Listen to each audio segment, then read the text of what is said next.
રેખા એસી એ વર્તુળ ઓ ના બિંદુ સી પરનો સ્પર્શક છે.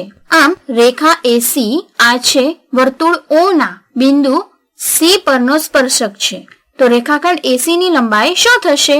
અહીં બિંદુ એ થી બિંદુ સી વચ્ચેનું અંતર શું થાય તે આપણે શોધવાનું છે. હું ઈચ્છું છું કે તમે વિડીયો અટકાવીને જાતે પ્રયત્ન કરી જુઓ. હું ધારી લઉં છું કે તમે તેનો ઉકેલ શોધી લીધો હશે. એસી એ બિંદુ સી પરનો વર્તુળનો સ્પર્શક છે. તેથી વર્તુળની ત્રિજ્યા એ બિંદુ સી સાથે લંબ છે. તેથી તે અહીં કાટખૂણો બનાવશે. આમ આ ખૂણો કાટખૂણો છે. અહીં આ બાબત ઘણી ઉપયોગી છે, કારણ કે આપણે હવે ત્રિકોણ AOC એ કાટકોણ ત્રિકોણ છે તે જાણીએ છીએ.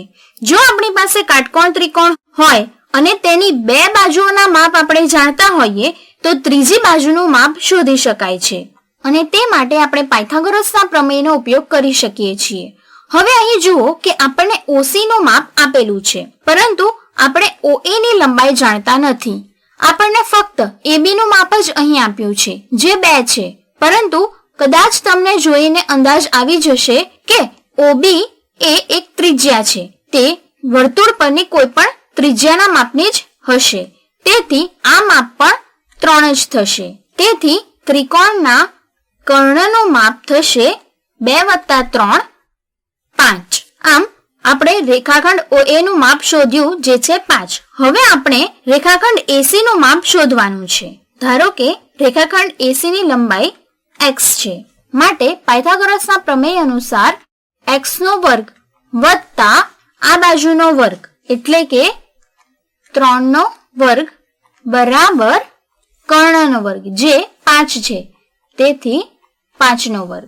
આપણે જાણીએ છીએ કે આ કર્ણ છે, કારણ કે તે કાટખૂણાની સામેની બાજુ છે. તે કાટકોણ ત્રિકોણની સૌથી લાંબી બાજુ છે. આમ x² વત્તા 9 બરાબર 25. સમીકરણની બંને બાજુએથી 9 ને બાદ કરતા આપણને મળશે x² બરાબર 16. માટે વર્ગમૂળ લેતા x બરાબર 4 મળે છે. આપણને AC ની લંબાઈ 4 મળી. આમ રેખાખંડ AC ની લંબાઈ 4 થશે.